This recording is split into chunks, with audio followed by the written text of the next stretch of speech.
સુરતમાં વરસાદી માહોલ વચ્ચે પાણી ભરાવાની સ્થિતિ સર્જાયેલા સ્થળોની પાલિકા કમિશનરે વહેલી સવારથી જ સ્થળ મુલાકાત લીધી હતી। ઉધના નવસારી રોડ પર પહોંચી કમિશનરે પરિસ્થિતિનું નિરીક્ષણ કર્યું હતું।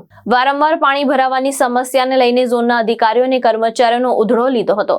કામગીરી અંગે નારાજગી વ્યક્ત કરતા તાત્કાલિક ધોરણે પાણીનો નિકાલ કરવાની સૂચના આપવામાં આવી હતી।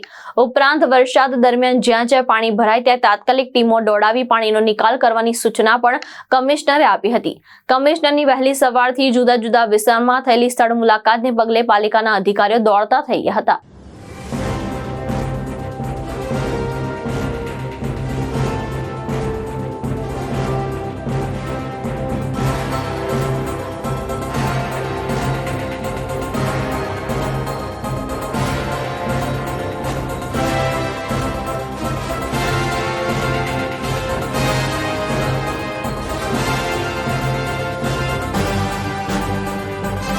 ભાવેશ ઉપાધ્યાય, દ્રષ્ટિકોણ ન્યૂઝ, સુરત।